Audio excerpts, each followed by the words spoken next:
Y para hablar de un tema que seguramente han escuchado, porque desde la pandemia ha sido bastante común en Ciudad de México y también en otras ciudades de nuestro país, claro que sí, como Tulum, pero bueno, en específico de Ciudad de México, y es la palabra gentrificación. Así es, gentrificación, una palabra que pues ha dado mucho de qué hablar en los últimos días, y ahorita les voy a decir por qué. Pero primero hay que definir qué es justamente la gentrificación. De acuerdo con la ONU, es un proceso de renovación y reconstrucción urbana que se acompaña de un flujo de personas de clase media o alta que suele desplazar a los habitantes más pobres de las áreas de intervención. Según un especialista, la gentrificación es el proceso por el cual un barrio, antes considerado como en decadencia, es revalorizado por personas de estratos socioeconómicos con mayor poder adquisitivo que sus habitantes originales. La llegada de estos nuevos residentes pues genera obviamente que un cambio en las dinámicas de consumo y sobre todo pues esto, que las colonias empiezan a ser mucho más caras y que la gente que vivía en estas colonias pues ya no pueden pagar sus casas. Es un tema del que pues obviamente ha habido un boom y sobre todo después de la pandemia, pero por eso, y para hablar justamente de la gentrificación, nos acompaña el día de hoy María Silvia Emanueli. Ella es la coordinadora de la Oficina para América Latina de la Coalición Internacional para el Hábitat, precisamente para explicarnos este término que se ha vuelto tan conocido en nuestro país y sobre todo en Ciudad de México. María, ¿cómo estás? Muchísimas gracias por acompañarnos.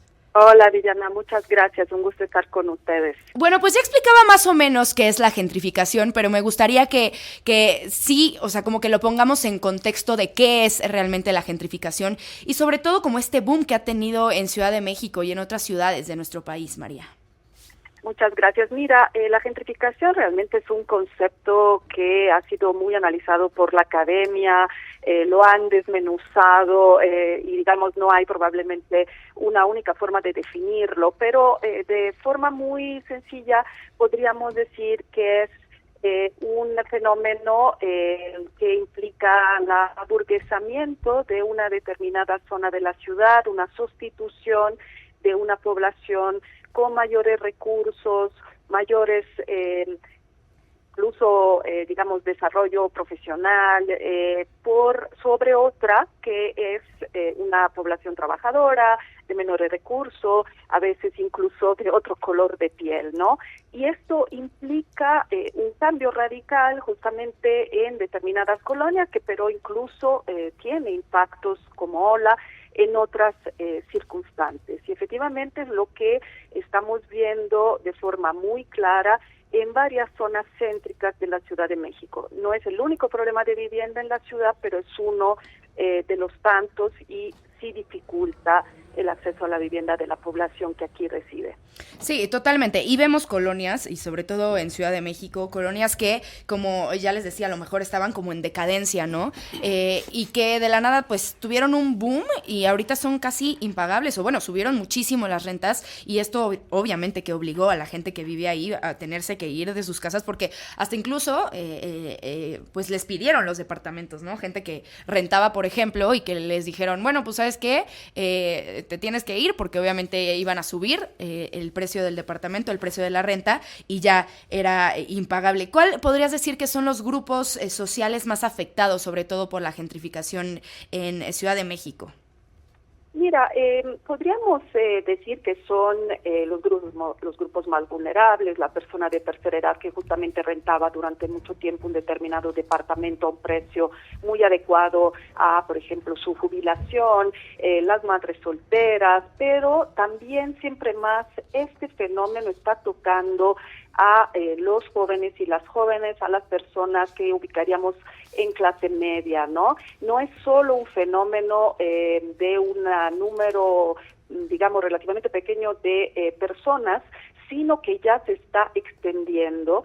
Y entonces, en este sentido, creo que está generando todo el interés que efectivamente estamos notando, además de ser muy evidente. Pero diría una cosa, la gentrificación no se da por casualidad, se da normalmente porque hay determinadas políticas que la facilitan, que quizás no están enfocadas a gentrificar, pero empiezan a remodelar una zona, a, digamos, hacerla más atractiva de una forma, a veces, como decíamos, muy pensada, otras veces, digamos, quizás no tanto, como fue en su momento el Bando 2, por ejemplo, y acaba la zona con precios efectivamente muy altos. Estamos frente realmente a una crisis de vivienda en la cual la gentrificación está jugando un rol importante. ¿Dirías que son como más los temas negativos que positivos de la gentrificación, María? Mira, sí, trabajando desde el punto de vista de los derechos humanos, del derecho a la vivienda, viendo que esta ciudad cada año expulsa 20,000 familias que se encuentran imposibilitadas en el pago de la vivienda, y considerando que el turismo desafortunadamente no es una economía redistributiva, y hoy estamos viendo que la gentrificación está también muy ligada al nomadismo digital. Eso sí, digamos, nos lleva a nosotros como organizaciones de la sociedad civil a ver muchos más aspectos negativos que positivos. Si no expulsara población, si fuera realmente que beneficiara a todo mundo, entonces discutiríamos de la cosa de forma diferente. Pero hay perdedores y son muchos en esta ecuación y por eso no podemos decir que sea positiva. Sí, justamente. Es un tema que, como dices, pues obviamente tenemos que como sociedad también saber implementar, porque yo creo que sí tiene beneficios, digamos, pero también esto que comentabas y sobre todo el tema de que en muchas colonias, ¿no? Pues muchísima gente que vivió ahí toda su vida, y lo platicamos al inicio de este espacio, esta imagen terrible de ver cómo adultos mayores se tienen que ir justamente de sus casas porque pues ya no las pueden pagar. Sí, exacto. María, ¿cómo se puede aprovechar?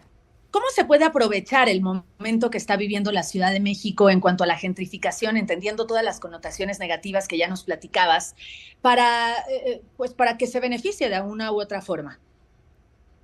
Mira, frente a una economía especulativa que es la que está atrás de estos fenómenos, de la construcción de edificios enteros pensados, por ejemplo, únicamente para plataformas tipo Airbnb o este tipo de cuestiones, es difícil poder realmente aprovechar de este fenómeno. Deberíamos tener una legislación muy fuerte, por ejemplo, para defender los inquilinos y las inquilinas, cosa que la ciudad no tiene. Eso reduciría la posibilidad de expulsarlos con tanta facilidad como el día de hoy, frente a contratos que además pueden no ser renovados después de un año, y simplemente pues se puede plantear que la persona se vaya sin darle mucha estabilidad. O sea, si realmente reglamentáramos al mercado, reglamentáramos la especulación, obviamente tendríamos menos gentrificación, menos fenómenos de este tipo, y una ciudad seguramente más asequible para quienes la hacen funcionar con su trabajo, pero además con sus recursos. No debería, por ejemplo, pagados en impuestos. O sea, estamos mirando mucho a recursos del turismo, pero realmente el turista, por ejemplo, no deja más que en el café, al casero, y muchas veces estas son cadenas o son grupos empresariales, ¿no? No hay en ese sentido una redistribución como nos esperaríamos. Entonces yo diría mayor control, y luego, bueno, una más y mejor ciudad, más bonita y mejor ciudad, digamos, para todo mundo. Esto realmente decidiríamos una ciudad realmente que haga valer el derecho a la ciudad de su población. De todas formas, quiero también quizás decir que no es que no querramos a los turistas, no se trata, ¿no?, de esto tampoco. Sí, sí, habla